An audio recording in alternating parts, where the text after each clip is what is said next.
Hello and welcome to Note Doctors Summer Shorts. My name is Paul. My name is Jenn. My name is Ben. And we are your hosts. We are all university music theory instructors who are passionate about music theory and music theory instruction. In these short episodes, we will be sharing with each other and all of you musical examples and teaching tips covering a wide range of topics. So if you want to know more about music theory and the most effective and innovative ways to teach it, this is the podcast for you.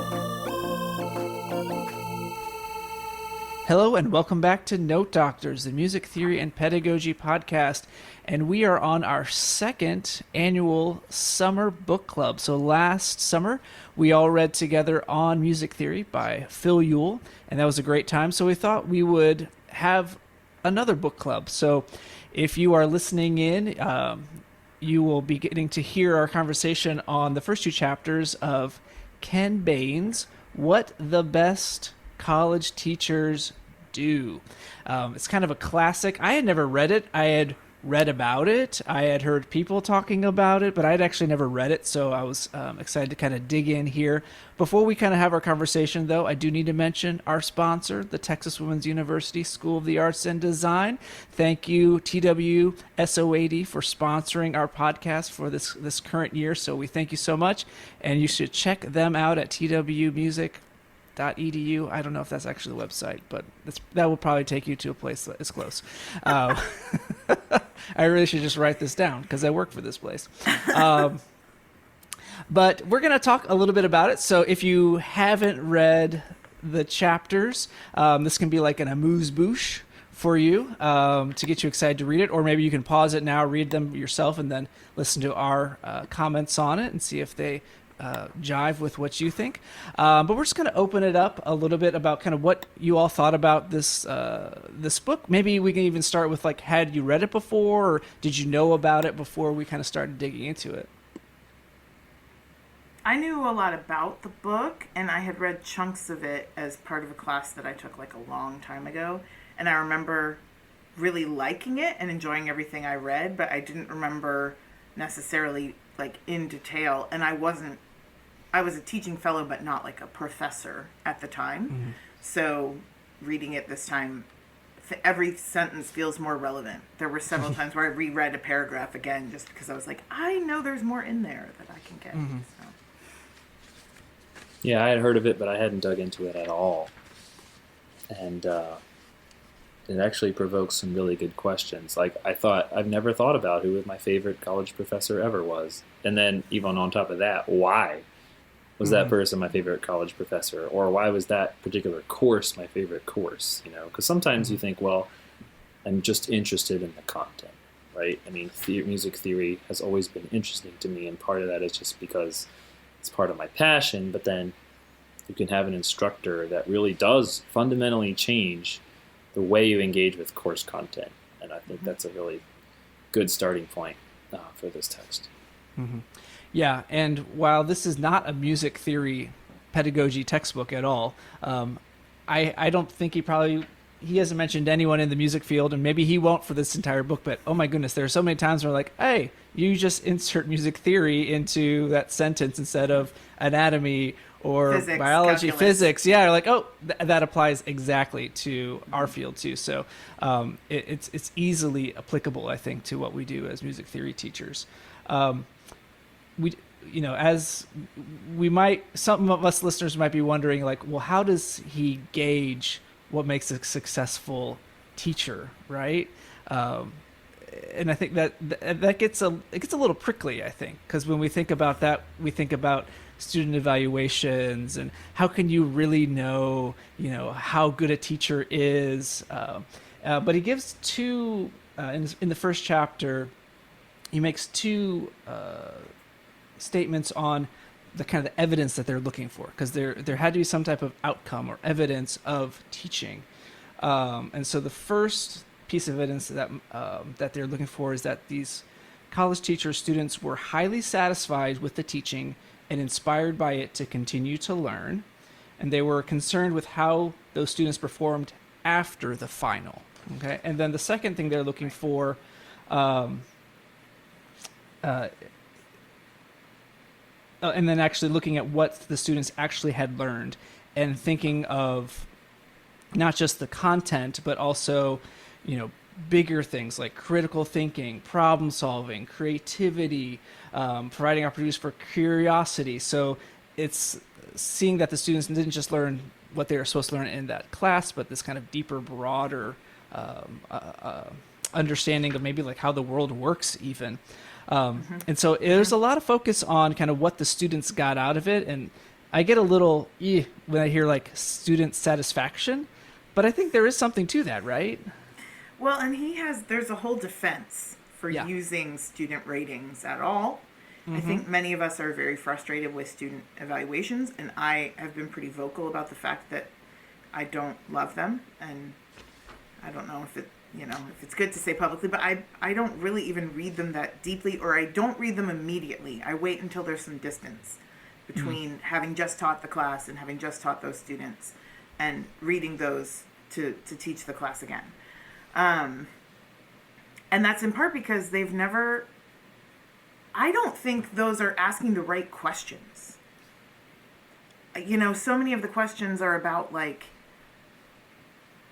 I don't know, like how much a student likes you, or whether you are perceived as doing your job. Like, did you come on time? Did you grade their papers? Like, I don't know that we're asking the right questions about how effectively I taught anything, And Well, and it comes up later too. I don't want to interrupt, but it comes up later more specifically when you say, deliver this lecture about nothing, but give it a ton of energy, and then the person scores Yes. really high on Yes. passion and interest in the subject matter, but the subject matter was just complete fluff. So yes. Continue, sorry. No, you're exactly right. Go ahead, Paul. Yeah, so I was reading this last night, and I was like, I hadn't read my student evaluations for the spring, and so I'm like, I'm just gonna go read them. And speaking to your kind of the questions that they're asked, they're not asking questions on like kind of this deep learning paradigm where like do we transform the way you think. These are the questions on ours. The instructor satisfactorily responded to questions. Communication with the instructor was adequate. The instructor assessed course progress by questioning or using other appropriate means. Class assignments facilitated my learning. I mean, there's, in the last one, I would rate the instructor as an effective teacher, 1 through 5. The materials used to support assignments in the course were useful. I mean, those aren't questions that are getting at what this book is trying to get at. Exactly. Right? Exactly. Yeah. I got really scared when I read sorry. No, go ahead, Ben. I actually got really scared when I started thinking about the deep learning part. Yeah. Because, it says, okay, did the students talk about a course that transformed their lives? Or quote unquote, changed everything? And I always think to myself, several of you probably know, or maybe I mentioned it on here, but my brother, works on literally saving the world from incoming rocket and other materials in outer space. And I always think of like him as like saving the world and transforming lives. And then here I am I picture myself like in the theory lectures, like, oh yeah, I like to teach people and I like music literacy and fluency and all this and oral skills. And that really sets people off. Oh, oral skills. I don't even know what that is. I never thought of me as having this like responsibility to actually change people's understanding of the world. But once you get into the book, I think it really gives you, like, it gave me more confidence as I read more chapters that it is possible to fundamentally change the way people have constructed knowledge if you approach your course in the right way. So if you read the introduction and you're like me and you're super scared when you read about, like, how is my particular course going to transform lives by teaching people triads or something, keep reading. Keep at it, and it will be clearer later. Yeah, I was going to say that I appreciate that he points out that excellent teachers are always really, like, they contain their own deep knowledge of their field, of their work, of how their field operates, of what their discipline truly means, and all of those things. But it can't ever just be that. And they also can't just be dynamic and entertaining lecturers. You have to have kind of both of those things, or at the very least, you have to be asking the right questions. You have to Yeah. be, and asking them in the right way, you know? Mm-hmm. Yeah, there's a couple times he says that these excellent teachers think about their thinking, like that line. Think about their thinking, and I'm like, that's absolutely right. Like, because you have to think about how you think about this concept to be able to teach it to somebody else. Like, what are the processes that you have to go through to figure out how this works, or to analyze this, or understand that. And then can you even break it down even more, right? Because the way that we think about, looking at a piece of music, well, there are so many steps that we just do instantaneously, right? And we don't have to think about it anymore. But then, we're teaching 18-year-olds that don't have that experience, don't have that musical literacy. What types of steps are they having to take? And so thinking about how we think about things is, I think about that. I'm thinking about that all the time now. But I think that's a really key step into to effective teaching. You're not just concerned about the field, and you're not just in it, but you're also thinking about how you work with it so that you can explain it to your students. Yeah. I don't know if it was this chapter, it might have been chapter 2, where he says that the best teachers don't talk about teaching, in our case, music theory. They talk about teaching students music theory, right? Like, Yeah. the human beings who are in front of you are the critical component here. And you have to care about what they're experiencing and what they're getting out of it and what they're learning, not just about this thing that you are very passionate about. Yes. Yeah, because I think this is in chapter 2, understanding that, material is not received, it's constructed. Right? And so it's not this, I say it and then they record it and they get it exactly the way, that we get it. It's like, if I were to ask, picture a ball in your mind, right? What's the ball that you have in your mind, Jen? Beach ball. What ball do you have in your mind, Ben? I have like a bouncing ball, like a basketball. Right. Yeah. I mean, it's one word, but very different image, right? And I might be thinking of a baseball, and the way that you interact with those balls are very different, right? You can't play baseball with a beach ball, right? Or and so like even something as simple as picture a ball or picture a chord or something like that. Like a student has all of these schemas and models in their brain that might make them think something very different, or maybe even the wrong thing than what you're thinking about. So yeah, so thinking like what are they coming to the class with, and what are they doing to construct whatever you're trying to teach them. And maybe they're constructing it in the wrong way, and we just have no idea because we don't think about them as as that's what we're teaching. We're not teaching music theory, we're teaching the students. That's great. Well, and we've all had those moments where a student comes to our office for help with something, and they tell us some study strategy that they've developed. And as they're describing it, you're like, oh no, please don't store the information like that, because it's going to serve you very poorly about 3 weeks from now, Yeah. But they don't have that big picture. It's like in the beginning, he talks about Newtonian principles of motion and how, students who had succeeded even in a physics class learning about motion still weren't actually applying Newtonian principles of motion when they thought about it. Yeah. And in fact, when they were when it was pointed out to them that their idea about motion didn't work in a particular context, they didn't reframe their idea. They blamed the experiment or the context, right? Rather than thinking like, wait a minute, maybe my idea about motion is incorrect. It made me think about early physics classes when you learn, for example, that things like gravity impacts things the same way, and effectively, like, they fall at the same rate, basically, right? Like, so you think that something's going to fall much faster because of something about it, and in reality, then your teacher drops stuff and it all falls at the exact same rate. Yep. A pound of feathers or a pound of lead? Which one hits the ground first? Right. Exactly. And I do remember being like, wait, my whole idea about this was incorrect. And I look back now and I wonder if that's why, music theory is a very physics-based field.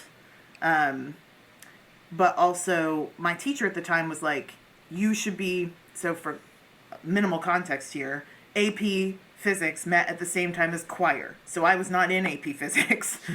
But as I was, working on those assignments and stuff, he was like, you really should be in the AP class. And I remember being like, why? And telling him very directly, I can't because it conflicts with choir. But yeah, I mean, I think you have to be willing to question those things or to let go of those constructions that you have in order to learn something. And it has to be safe to do that. Like, that's a component of it too. That either you have to be allowed to be like, I was incorrect, or you have to be in an environment where it's acceptable to be incorrect, or ideally both. Yep. Yeah, and I actually wrote down on mine emotional trauma. That it's like, it's an emotional trauma that you have to then overcome, and you have to be in a space where it's safe to do that and go through that. Yeah. Yeah. I was thinking also about the stuff that I have learned in music theory courses, and where did I fall? Was I a deep learner, or was I the competitive, or was I what was the third one? The performance avoider. The different types of students. Yeah, I had a hard time relating to the performance avoider. I've never, that didn't resonate with me at all, but the competitor one, I felt very seen in that paragraph or half paragraph, because I can remember several times where I just thought, I really want to make a 100. I'm going to sit down and I'm going to memorize the hex chord system or whatever it is. And if you ask me to write it out today, it's gone.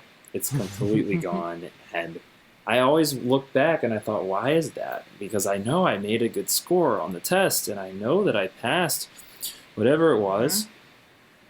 And it was really interesting to see that, because some people are innately deep learners. That was kind of the way the discussion started.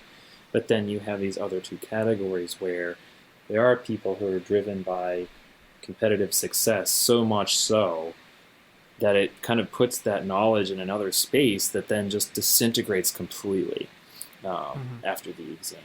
And I know I'm using the example of having a test, but like that's talked about a lot, actually, the kind of problem of just structuring your class based on memorization and tests recall. But I thought that was really interesting, that part. Yeah. Well, and I think I've had times where I've been each of those kinds of learners in different circumstances, right? So like, as a younger person at the piano, I think I often was like, I would like to play something simple that I know I can play and that will sound really good, right?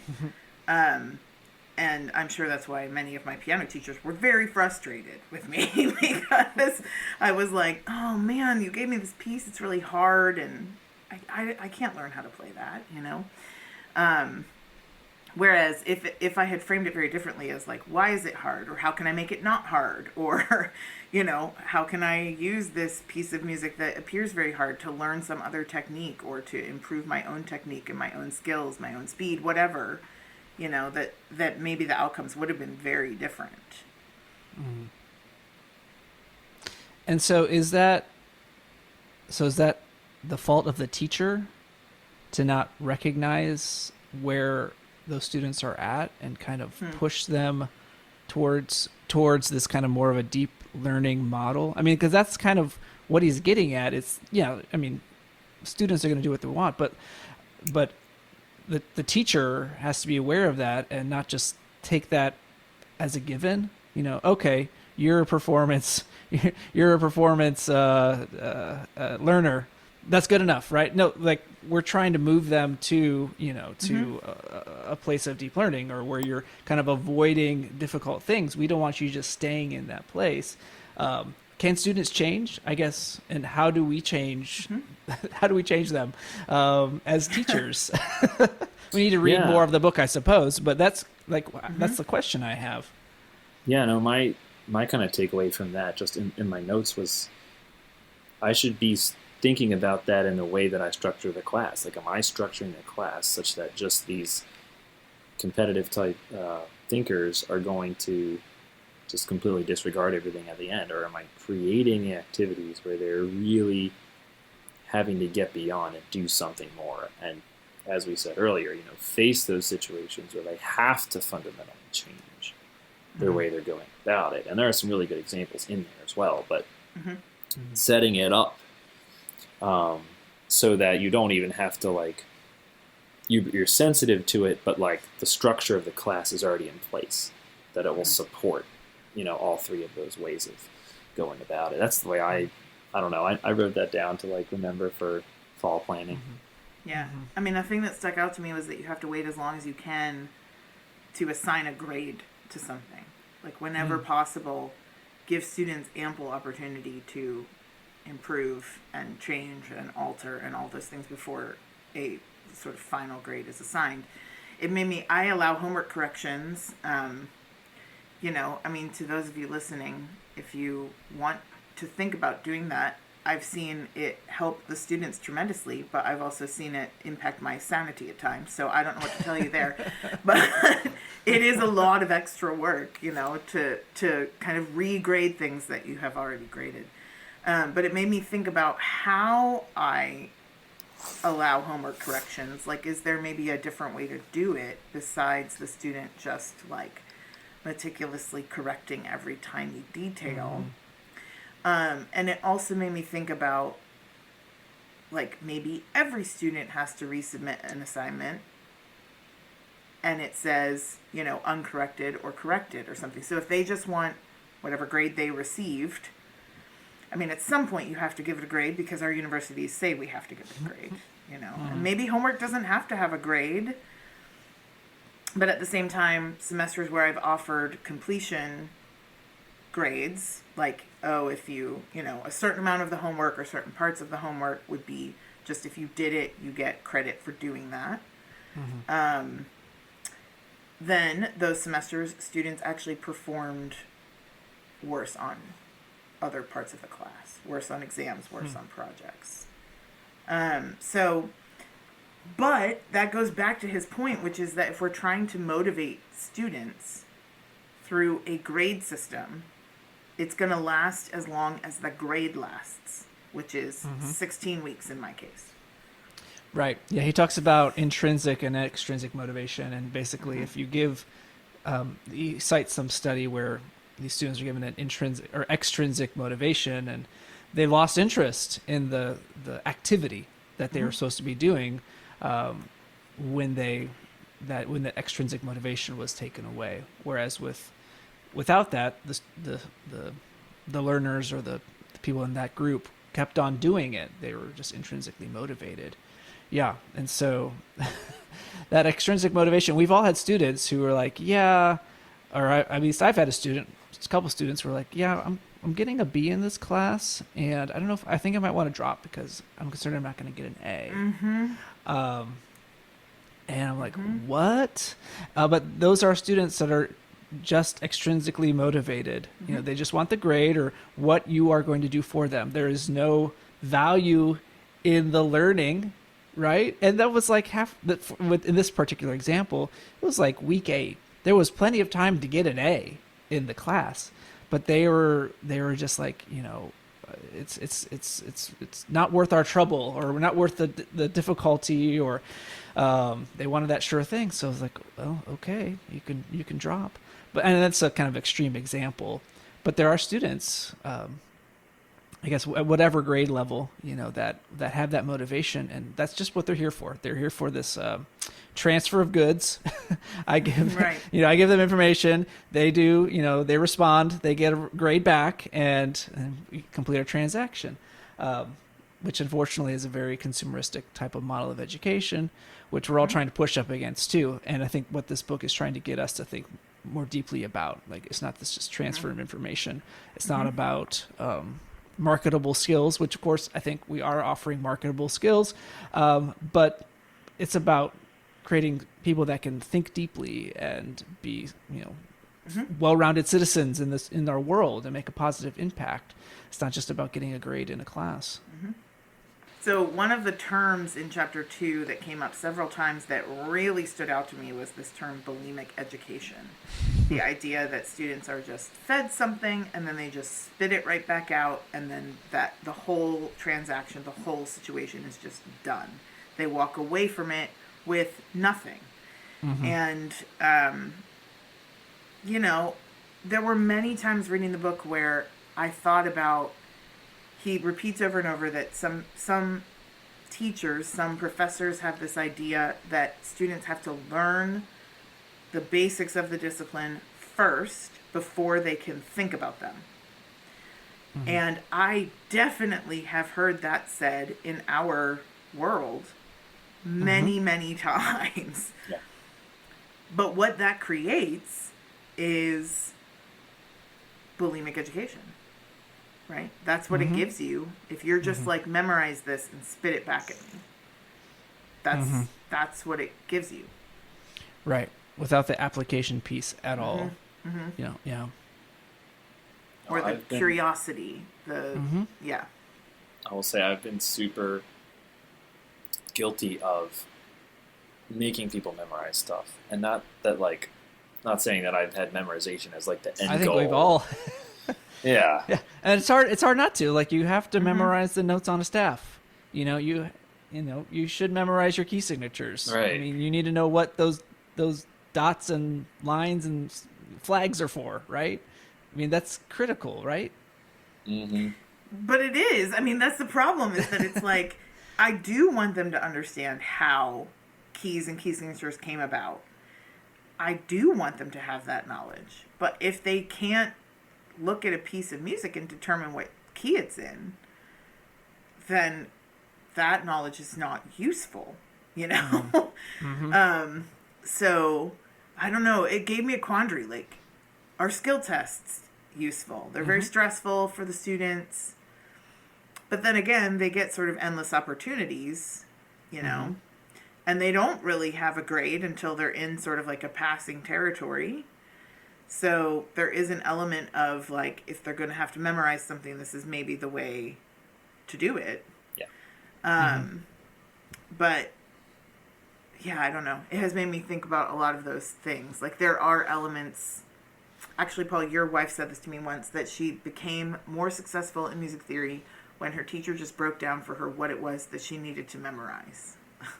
And I've thought about that many times, because that's both good and bad. Like, there is a sense where understanding, like, what are the things I really need to know can be very useful. But then, like, now, I mean, your wife obviously still knows her key signatures, but, like, you know, are there other things on that memory list that maybe she just memorized at the time and walked away and was like, whatever, I don't need that anymore. What makes me think is, like, that they memorize these things, say in Theory 1, key signatures, whatever. And with the assumption that they're going to be using those through the rest of the theory core, and it'll be useful. But I know students who are in Theory 3, Theory 4, and they're still slow on their key signatures. Like, how have we... Yeah, or bass clef. Like, how have we not... Like, we're like, okay, you need to memorize this, and they pass the skill drill, but then even in our own theory classes, we're not reinforcing that skill enough so that it becomes it becomes not just this thing that is lost right after the skill drill is done. I'm like, that's just like a problem in my own theory core. Is like they're not getting that repeat exposure, or there's not this necessity to, hey, yeah, let's we're always reading bass clef, which I feel like we're always reading bass clef, but I don't know. I've thought about that think of too. those students. And I thought about it in the context of, for example, myself in undergrad, music ed, instrumental. So, for example, band director. When you're in college, you're in the band. You're in the, whatever it is, one ensemble symphonic band. What are you doing at that point? You're staring at your part, you're playing it, you're following the whatever of the conductor stylistically in terms of interpretation. You are not actually up on the podium looking at that score that has minimum 4 different key signatures on it at any given moment, right? So the band director is having to go through the process of thinking in 4 key signatures and thinking in 2 or more clefs, right? And then we expect people to go in on that last semester and immediately recall, right, everything that was from theory 1 through 4, which is usually 2 or 3 years removed from student teaching.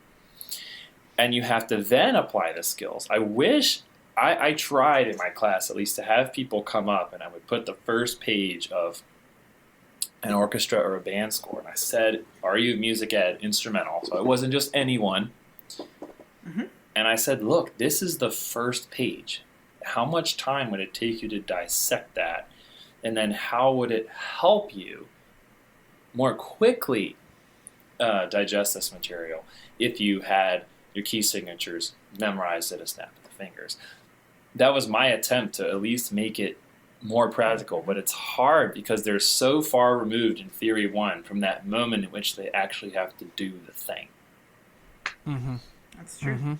Yeah. Well, and we say we want to teach them reading skills, but do we? Like, I'm thinking about what you just described. I'm remembering my own self on a podium for the first time in front of symphonic band, feeling like, oh God. Yeah, exactly. What have I gotten myself into? For one thing, it's like me against the world up here. For another, I mean, I've got like a massive thing. And obviously we had been able to study the score ahead of time.